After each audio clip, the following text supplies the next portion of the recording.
Hey guys, I'm going to be showing you how to do the LP gas conversion today on one of our Frigidaire freestanding gas ranges. Alright, so I'm going to start the process here by converting the burners on top. To do this, we need to remove all three grates and the caps that are on top of each burner. Now I've gone ahead and I've set a protective covering here on the countertop. I don't want to damage anything or scratch anything.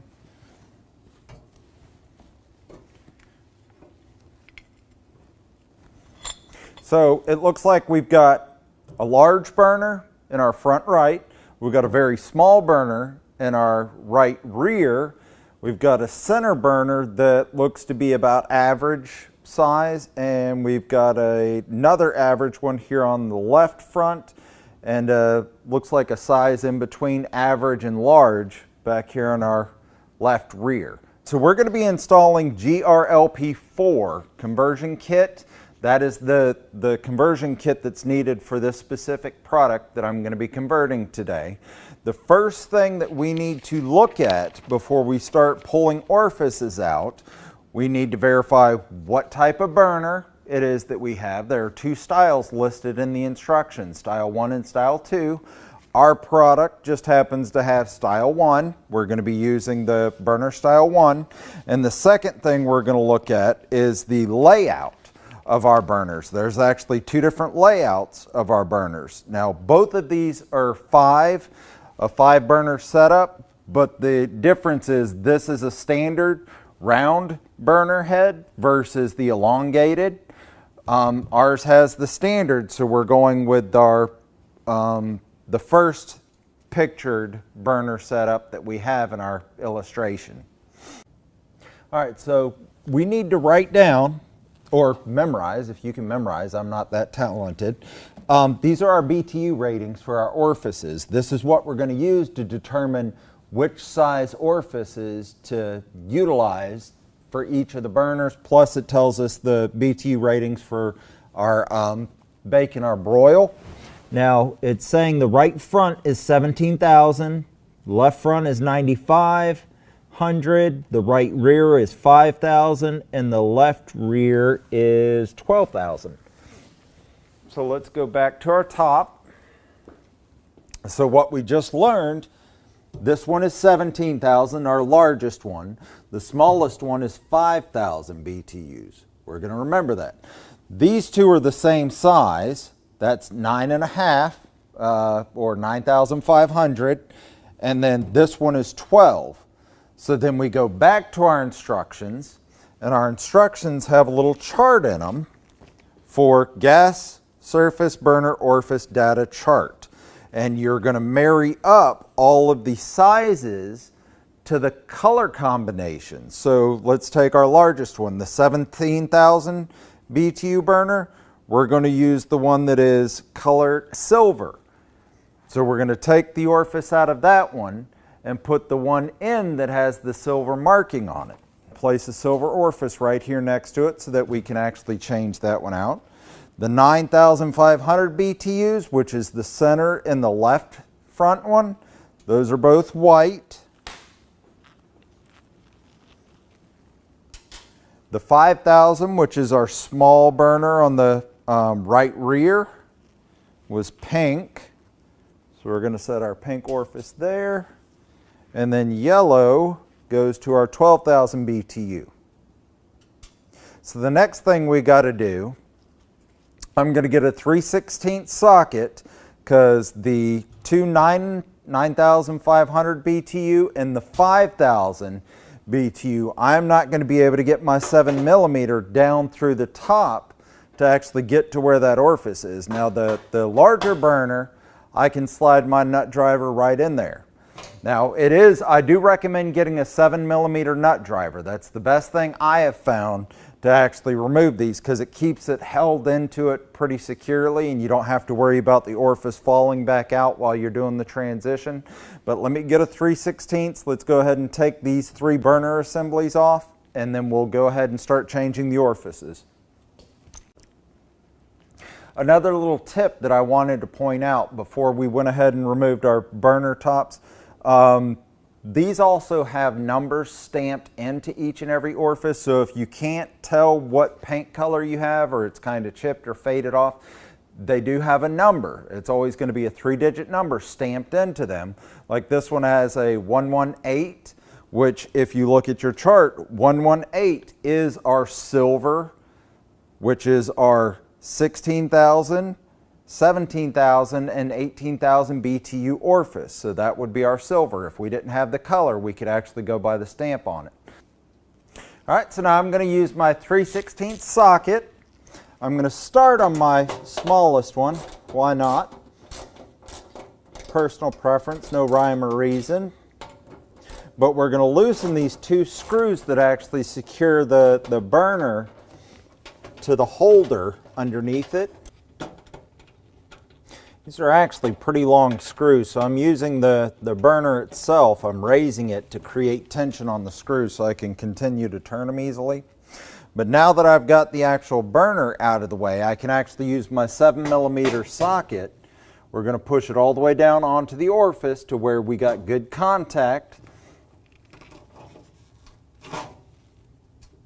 Should be right, there we go. Unscrew it, and we're going to gently lift it up and out. Now that is for our natural gas. Now we are going to hang on to these. We're not going to toss them in the trash. If this consumer ever relocates and decides to take this with them, we're going to give it to them and let them make the determination as to whether or not they want to hang on to it. And I just slid my pink, my 5,000 BTU orifice back in there.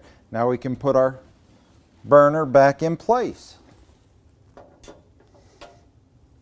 Just make certain that you align it properly so that our spark igniter is located in the burner so that it's going to operate properly for us.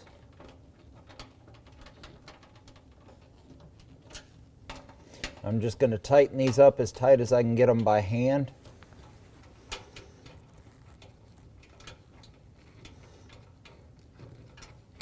Kind of wish I had a 3/16 nut driver. That would make this a lot easier.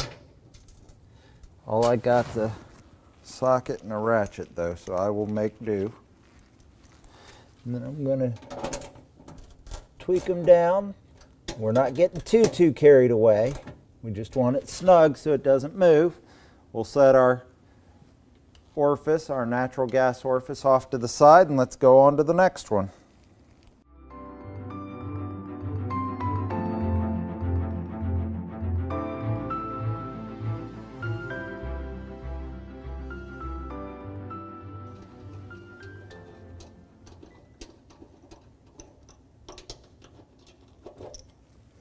There we go. 7mm, straight down. We're going to get good solid contact.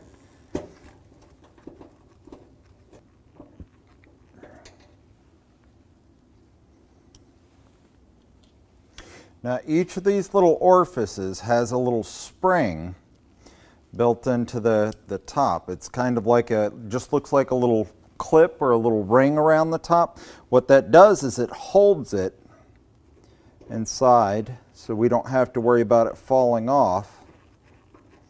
So you can do this with a socket as well. I have the shallow nut driver. The shallow top seems to work better for me. And put our burner back in place. Make certain that our igniter's aligned properly.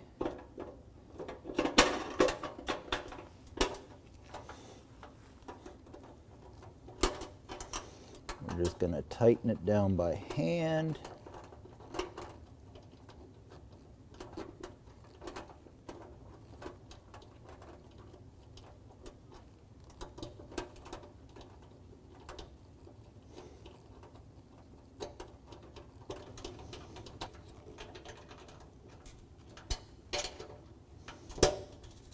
I got them tight by hand, so I'm just going to snug it up a little bit.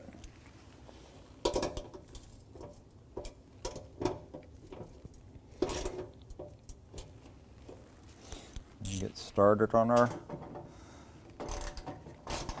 left front burner.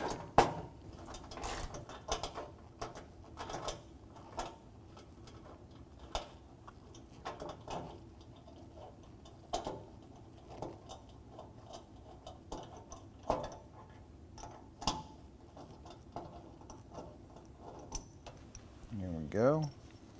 Back to our 7mm. We're going to push it down solid so we activate that little spring. I'm going to take this out.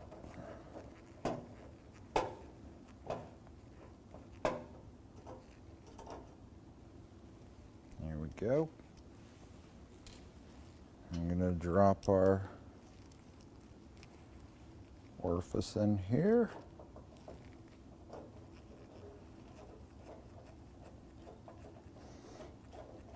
If that orifice isn't going in smoothly, do not force it in there. Last thing you want to do is cross thread one of these.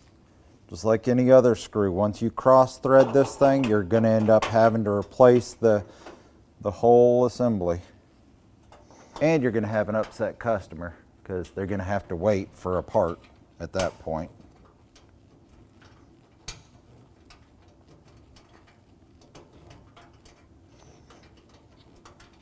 Definitely do not leave it in there if you don't think it got good and securely tightened. Anytime we're playing with gas, I don't like to mess around. Electricity is dangerous too in its own way, but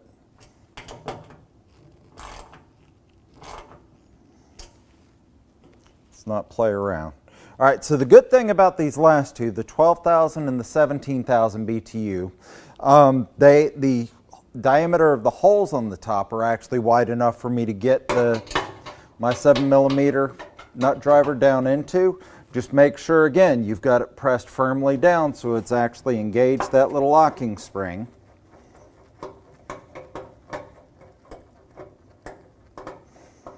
We're going to slowly lift that out.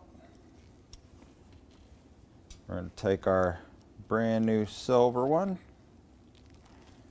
We're going to drop it in there.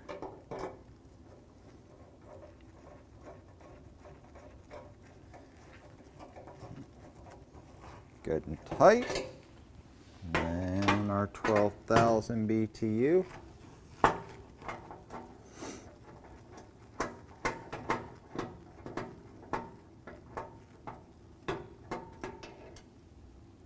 Set that off to the side. And drop in our yellow.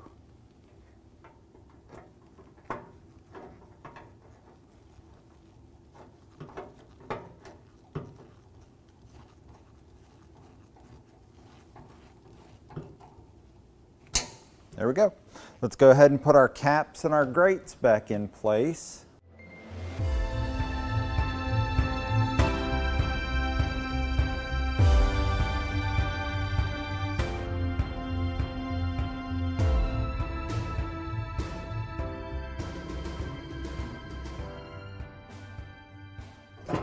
Good deal. Now let's get down to our burners and start working there. All right, so to get to the regulator on the back of this thing, we're going to go in through the bottom down here. Now I'm going to lift the drawer up and out so we can access it down here in the bottom right. All right, guys, so now we're going to get down to where our gas regulator is, and I'm going to change the pressure regulator on it. We're going to start this little blue cap right here. We're going to pop it off. We're going to unscrew the little fitting, the little brass fitting that's underneath it. Right there. So LP, this side needs to go in first. Natural, the hollow side, is actually going to go down first. So what I'm going to do is I'm actually going to flip my cap so that I can still put my cap back on whenever I put it back in. But we're going to drop it back on its. Now make certain you don't lose your spring, but we're going center of that spring, and we're going to tighten our fitting back down.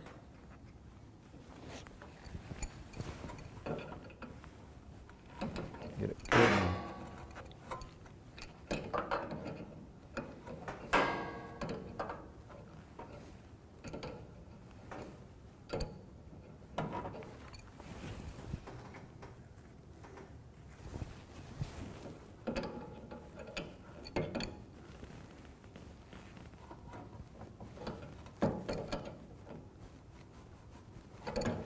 Just get it good and snug. And then I'm going to fold my cap back up and on it. There we go. So this right here is the second type of regulator that comes on our gas appliances. So I wanted to show you guys how to do the proper pressure regulator conversion on one of these. What you're going to do is we're going to actually unscrew this cap right here on the front.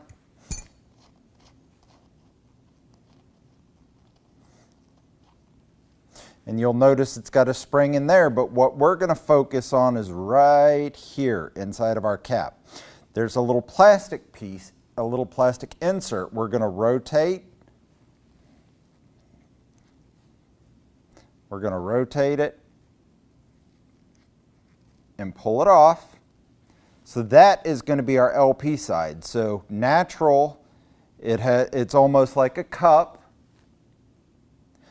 LP, it's more like a cap. And we're going to put that back in, turn it so that it's stable, and then we're just going to put it right back into the center.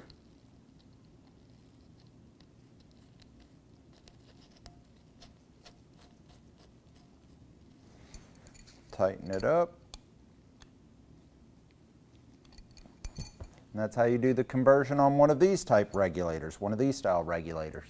So I went ahead and I pulled out the valve for my bake burner. I just wanted to show you guys because it's kind of hard to see underneath the appliance, but the instructions actually tell you to rotate the orifice spud 2 to 2.5 rotations. Well, how do you know if you've gone a full 2 to 2.5 rotations? What you're going to have to do, or what I do, is I actually mark with a magic marker. Now we can actually visually count as we're rotating it around. We're going to go 1 full rotation. There's my marks. We're going to go another full rotation. Marks, and then we're going to go a half a rotation. That way you'll have a better idea of if you've made it the 2 to 2.5 rotations. You can use the exact same technique on the broil element, only for the broil you're going 1 to 1.5 rotations, and you're basically tightening down to the valve. You're reducing the distance between the top of your valve and your orifice spud. All right, so before I put my drawer back in, do not forget to put your new rating sticker on here. Now, ours, this particular appliance that we just did the conversion on, we had the 17,000 BTU large burner. Now, there is not a specific sticker that has 17,000. So we're going to put it at 16,000. That's the highest BTU that's actually on our warning label. But if you remember, our orifice for the large burner was, whether it was 16, 17, or 18,000, was still the same surface, the same silver orifice. So we should be good there. So we got 16,000 for our large, 5,000 for our very small, 2 9,500s, which was our center and our left front, and then the 12,000 BTU, which would be our our left rear. And then we've got 16,000 BTU on the bake, 13,500 now on the broil. So this sticker is actually going to be affixed right here to the back wall, right next to where our regulator is, in between the burner element and the regulator. All right, now that we've got all that done, we can go ahead and put our drawer back in.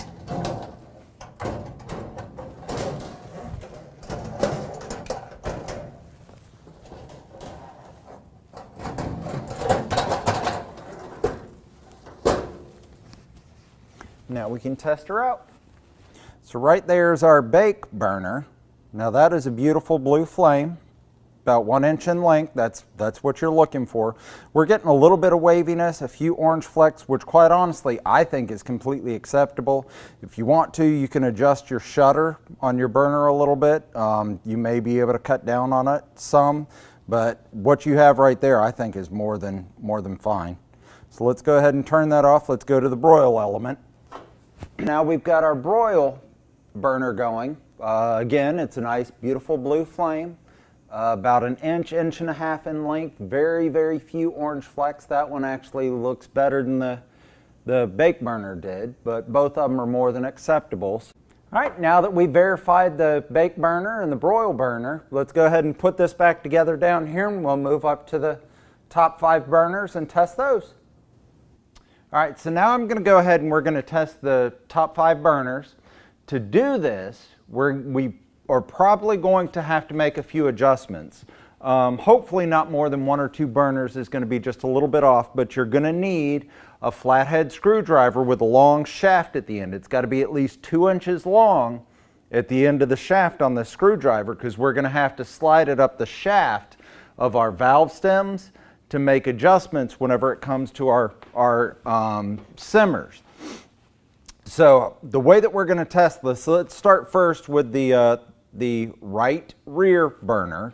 I'm going to go ahead and energize it. I got it lit. Now I'm going to turn it and drop it down to the lowest setting.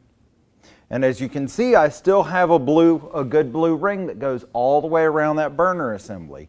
And if wind goes past it, it doesn't snuff out our flame. We still have a flame there, so that is actually good. Let's turn it up to our high setting. We got a good blue flame. So we got a good range on that one. Let's go to our front right burner now. We're going to do the same thing. We're going to turn it all the way down to low. And you see how it's poofing back? That's because it's actually going out. Whenever I go to my lowest setting, my flame is going out. I'm not getting enough gas flow. So this one we are going to have to make an adjustment.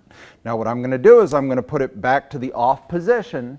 That way my valve is locked in place. I'm going to take my screwdriver and slide it right up the shaft of the valve until I feel it make contact into the flathead screw that's inside of there, and we're just going to make a tiny little adjustment. Let's see what that does for us. Let's go all the way down to low. It's there. It's there. It's not going out. I'm going to try to tweak it just the tiniest bit more. It isn't going out. It is staying. I just want to get a little bit more. Try that right there. So we're going to light it, drop it down to the lowest setting. Yeah, my flame's there. It's not going out, staying steady, so let's go back up to the high. We got a good solid blue flame. Let's move on to our center burner. I'm going to light it, and we're just going to do this same step by step through each burner. We're going to check that we get a low blue ring on the lowest setting. That's going to be our simmer setting, so we don't want it, but we also do not want it to go out. If it goes out, we need to make an adjustment. That one looks good on low.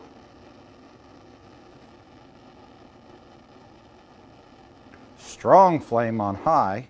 That one's good. Let's go to this is going to be our left rear. Drop it down to low. We do have a blue ring that's going all the way around it. Let's take it up to high. Really nice blue flame. And our final burner, our left front burner. Hopefully you guys got a good image of that. That's about what you want whenever it comes to the simmer. You want a nice blue ring that goes all the way around there. and you don't want it to be able to go out easily. If the consumer's working in the kitchen area, moving pots around and stuff, you don't want it to turn off to blow out the flame basically. Let's go to high. It's another strong, just like the center one. These two are pretty strong little burners. But it's good. It's got a little bit of orange flecks sometimes at the end, but that's completely normal. Yeah, so our cooktop checks out okay. We only had to adjust one burner, but in some cases you may have to do 2 or 3 burners. It just depends on the scenario, but just do what I did, walk through each burner, check each one, make the adjustments, and you should be good. And that is how we do an LP gas conversion on one of our freestanding ranges. If you guys have any other questions or comments, feel free to check us out at electroluxservicetips.com.